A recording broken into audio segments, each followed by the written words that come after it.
Have you noticed that we have already begun into the next presidential election cycle? It's unbelievable. I mean, it's still, almost, at least a year and a half away before the election, probably a little more than that. I think 20-some different candidates have already indicated that they intend to run for president in the next cycle. And so for the next year and a half, we're going to have to be hearing all about this. Among those 20-odd candidates who are seeking maybe to be the next president, what they will be trying to persuade us is that these are bad times. These are really bad times. Things are not going well, and we need new leadership. Won't that be the message that they're trying to convey to us? We need new leadership. I don't know about you, but I dread that. I dread that whole process leading up to the next presidential election. But that's what's going to happen, right? Times are not good. Give us new leaders. That's what's going to be all about. Well, that was what was happening in the text that we want to use as the basis of our study this morning in 1 Samuel chapter 8. In the text that Jeff read for us just a few moments ago, I want you to turn there, and we'll be trying to make some observations about a situation that developed in the nation of Israel and try to make some parallels to us in the spiritual realm. That will be our study this morning. We stop here for just a minute to welcome everybody. Thank you for being here. So many have mentioned as we've been coming in how nice it is to see the sun shining after a full week of heavy rain and even floods. As Gordon prayed, some people have been adversely affected by the floods in our area. We're grateful for God's blessing and that we're here and we're safe, and we're glad that you can be a part of this. Thanks for any and all who are visiting with us today. We're glad that you have come. We hope you'll come again when you can, and we're always open to your questions about what we teach and what we do here at College View. Just let us know how we can help. Thanks for being here on this beautiful Lord's Day morning. Read with me again 1 Samuel chapter 8, verse 1 starting. It came to pass when Samuel was old that he made his sons judges over Israel. And his sons walked not in his ways, but turned aside after the lucre, and took bribes, and perverted judgment. Then all the elders of Israel gathered themselves together, and came to Samuel unto Ramah, and said unto him, Behold, thou art old, and thy sons walk not in thy ways. Now make us a king to judge us like all the nations, that we also may be like all the nations. All right, so you see the motivation that caused the people to come to Samuel and ask for a king. Make us a king, they said. The situation, at least at first when you read this, the motivation for their request seems to have been they had bad leadership. Samuel's sons in particular were corrupt guys. They took bribes, they perverted judgment, they were bad characters. And so at first blush, as you read through this text, it seems like the people are saying, we just got to have new leadership. I'm going to tell you, if that was all that they were worried about, then that could have been fixed pretty easily. That could have been fixed by just getting some new judges instead of Samuel's sons, who were corrupt guys. Appoint some judges that were good, righteous individuals, and that situation could have been fixed pretty easily. But it's obvious that there was more going on here in the minds of the people in Israel. And what was going on in their minds was not good. Actually, I think we can see that while they were engaged in some bad thinking that led to this request for a king, that maybe we also do some of that same thing. And so we want to base our lesson this morning on that request that they had, give us a king. First thing that I'd like to point out to us is that, like Israel, many times we want to fit in. We don't want to be different. I think people are motivated by that more than we would even like to admit or realize. It's no fun to be the odd one out. There's no fun in being ostracized. Acceptance sort of is appealing to our pride. We want to be like the people around us, and that very much seems to be what was going on in the minds of the children of Israel. Notice, make us a king to judge us like all the nations. When you skip down to verse 20, they repeat that again, that we also may be like all the nations. That was clearly a desire on their part. Now, consider for a minute how they were different than the nations around them. The nations around them had kings. They did not. Israel was being judged by these appointed judges of God. That arrangement made them look kind of odd in comparison to their neighbors, the nations around them. These judges were appointed by God, and they were ruling based upon a religious perspective. And that made Israel different from everybody else, and the Israelites didn't like being different, and they wanted to fit in. You see that maybe that was not only a problem for them, but very often is a problem for us as well. The Israelites didn't want to be different. We want to be like the people around us. How often does that come to our mind? We don't want to be different. We don't want to stand out. We want to fit in. We want to be like the people around us. I remind you of an instance in the life of Jesus where apparently that sort of same thinking came up. In John chapter 15, Jesus said, John chapter 15, beginning verse 18, if the world hates you, you know that it hated me before it hated you. If you were of the world would love his own. But because you're not of the world, but I have chosen you out of the world, therefore the world hateth you. Remember the word that I said to you, the servant is not greater than his Lord. If they have persecuted me, they will also persecute you. Jesus said here that it's just absolutely unavoidable. If we're going to be his disciples, we are going to have to be different. They persecuted him. They hated him. If we're his disciples, they will persecute us. They will hate us. And if that's not happening to one extent or another, obviously we're not setting out to draw that response from the world around us, but it's inevitable that it will come. When we're trying to live righteous lives in the midst of a wicked world, it's inevitable that will come. And if it's not, then it's probably an indication that we're missing the mark somehow or another. If we're not different, if we fit in perfectly with the world, especially considering how wicked the world has become in our day and time, if we're fitting in with the world, it's probably a real sign of huge problem. We have to accept the reality that we're different. We will be different. We will be viewed differently. The Israelites didn't like that.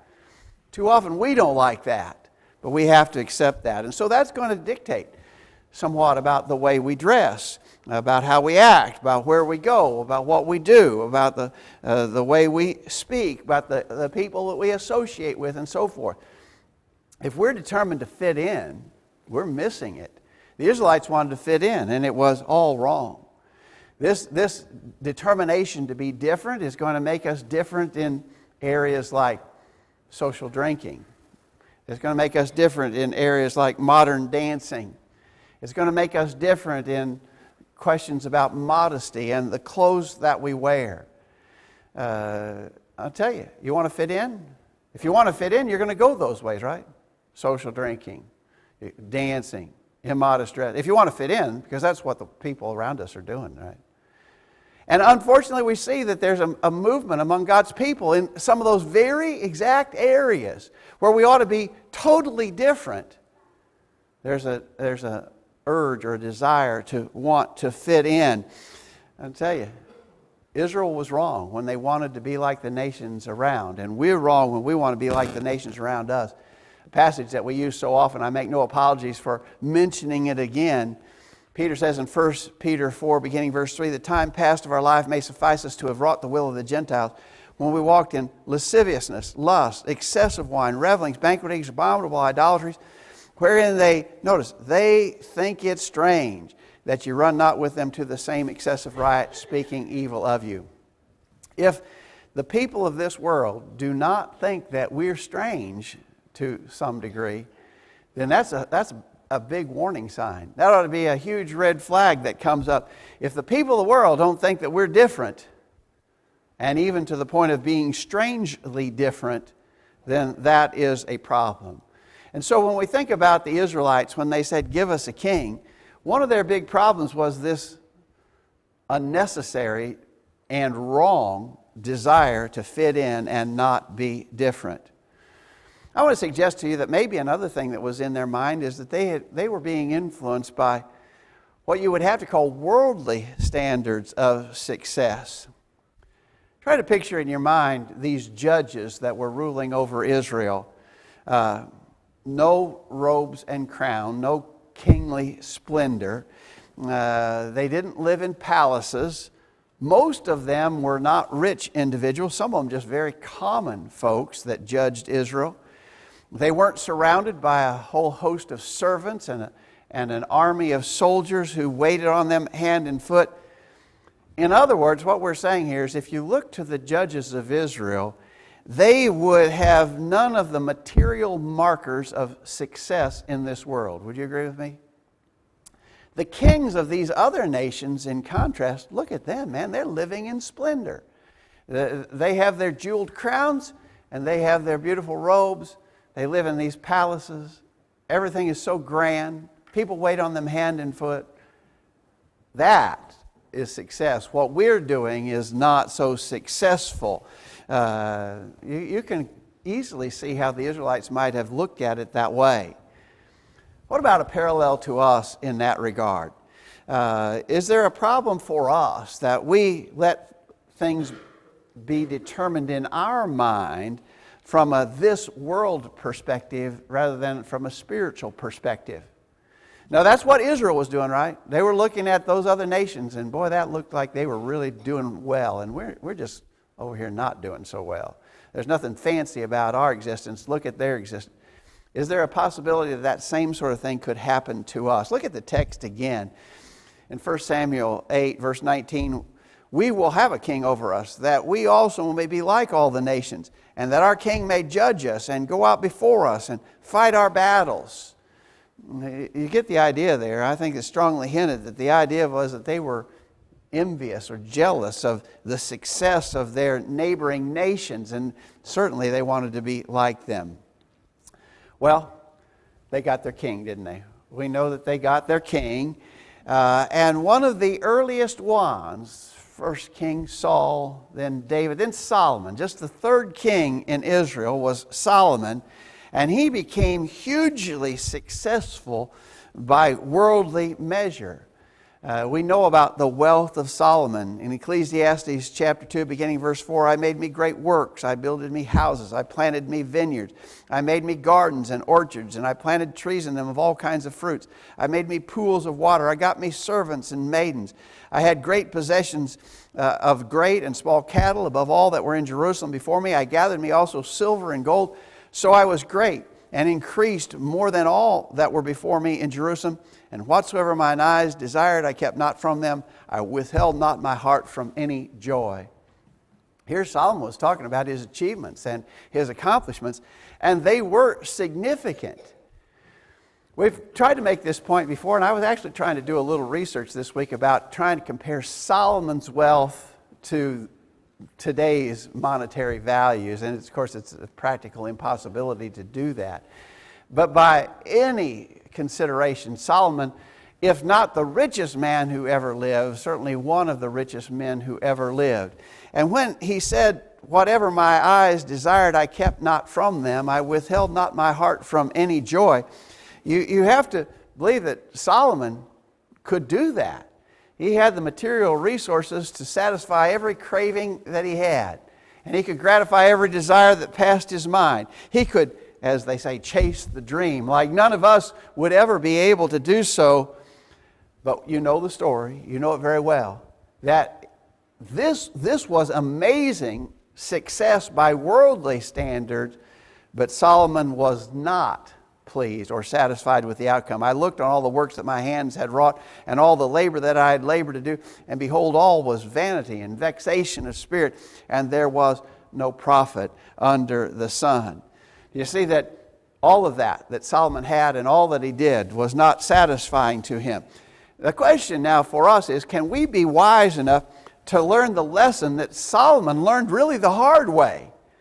He had the wealth and the material prosperity to pursue everything, and he did. And it didn't get him what he wanted. We couldn't go to the same extent of experimentation that Solomon did, but we don't even have to. Can we learn from him? Can we be wise enough to learn the lesson that success by worldly standards is not the measure of a man's life, and it will not bring lasting satisfaction. You know well Solomon's conclusion in Ecclesiastes 12, verse 13, beginning, let us hear the conclusion of the whole matter. Fear God and keep His commandments, for this is the whole duty of man. For God shall bring every work into judgment with every secret thing, whether it be good or whether it be evil. Here's the conclusion. The conclusion of the whole matter. Fear God and keep His commandments. That's what life is about. There's where meaning is. And so the Israelites not only wanted to fit in, they didn't like the idea of being different, but they looked at the nation around them and said, boy, they seem to be pretty successful. Maybe we're not as successful as they are. And they may be motivated by that. And of course, that was a huge mistake. But let me suggest also that, bottom line, they just failed to appreciate the unique relationship that they had with God. And I'm afraid maybe that we do also. We fail to appreciate our unique relationship with God. No one else had what the Israelites had. And that's a statement that can't be debated, right? They were in a unique relationship with God. They were His specially chosen people. Nobody else had what they had. Granted, they were not like the people around them, but their glory was not in kings with jeweled crowns or great palaces. Their glory was in this special relationship that they had with the one true God of heaven.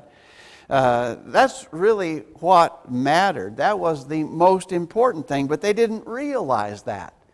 They really failed to appreciate that unique relationship with God. Go back to our text one more time.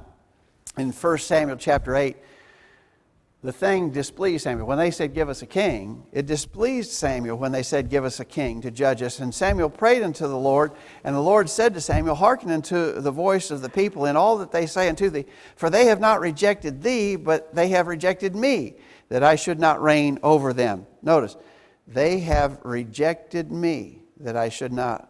They have not rejected thee, but they have rejected me, that they should not reign over, that I should not reign over them. How would you like to have been in their shoes at that instance, to know that God said, Samuel, this is not about you. It's about them and me. It's not that they have rejected you. They have rejected me. They don't want me to reign over them.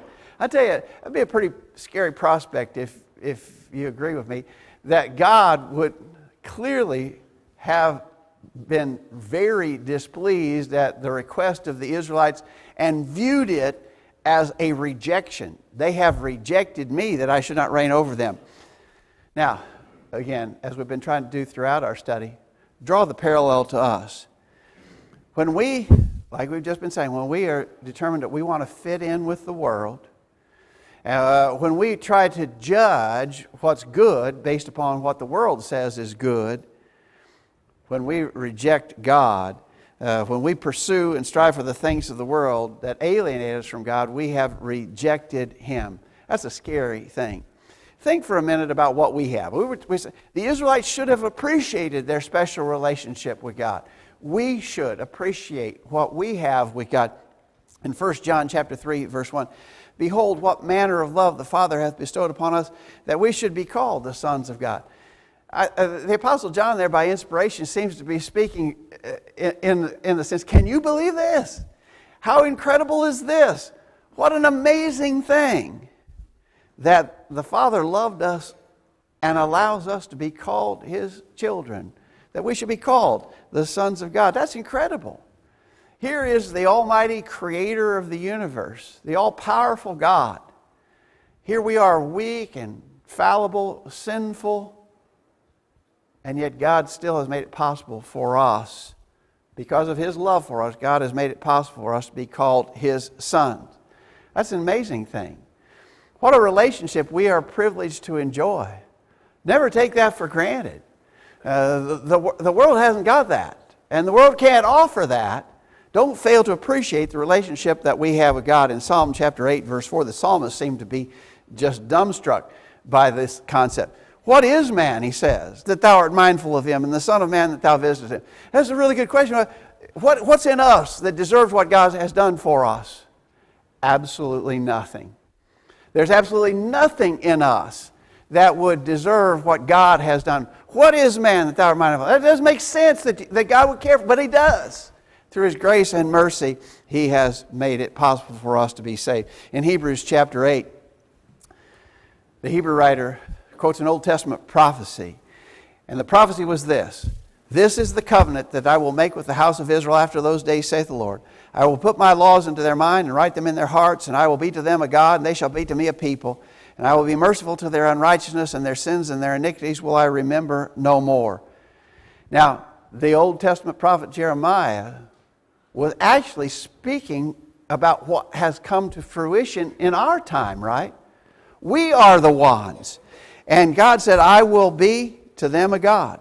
They shall be to me a people." That's us. And nobody else has that, right? The people in this world who are not serving God don't have that. Don't take that for granted. Don't fail to realize this special relationship that we enjoy. In 1 Thessalonians chapter 4, beginning verse 7, Paul said, "God did not call us to uncleanness, but to holiness. Therefore, he who rejects this does not reject man, but God." Wait a minute. He who rejects this does not reject man, but God. In other words, if we are not called to uncleanness, we've been called to holiness. If we don't live holy lives, if we don't live the way that God has instructed that we should live, if we don't live as He has called us to live, we're not rejecting men. Israel didn't reject Solomon, did they? Or Samuel, rather. Israel didn't reject Samuel. They rejected God. If we don't live holy lives, we're not rejecting men, we're rejecting God. If you choose not to live a godly life, if you choose not to live a holy life, you haven't rejected what men say. You haven't rejected what preachers say. You haven't rejected what elders somewhere or another said. If you decide not to live right, you're not rejecting men, you're rejecting God. Just like Israel rejected God, we may be guilty of rejecting Him if we fail to appreciate that special relationship we have and fail to live the holy lives He desires us to live. So, just a little bit of consideration here about some of the motivations that might have driven the Israelites to ask for a king. They were in a situation where they really did have bad leadership. There's no doubt about that. Samuel's sons were very bad guys, and they were doing a corrupt job in leading Israel. And so that needed to change. It could have been changed easily and still stayed within the parameters of God's will for them. Let's get some good judges to judge us. Let's get rid of these wicked guys and let there be appointed righteous judges. They didn't want that. They wanted a king. And so that what they really wanted was to be like everyone else, to be accepted, to have the kind of success that they saw people around them enjoying. And in all of that, they failed to appreciate the relationship that they had uniquely with the God of heaven. I think there's some real parallels, unfortunately, possible parallels to us. And we need to be really careful about that as we live our lives today. Hope that our thoughts will motivate us all to think along those lines and make sure that we're being the people God wants us to be. He is the one who reigns over us. Let us submit wholly to Him. Thanks for listening to our lesson. Hope it will encourage us all. As we bring the lesson to a close, we're going to sing a song of invitation.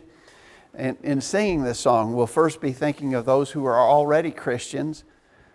Make sure you're living that life that God wants you to live. Don't imitate the mistaken thinking of the Israelites when they asked for a king. But if you feel like you have failed and fallen back, then come back to Him in repentance, confession, and prayer. If you're not a Christian yet, we hope you'll make a decision to obey the gospel plan of salvation. Hear, believe, repent, confess, be baptized for the remission of sins.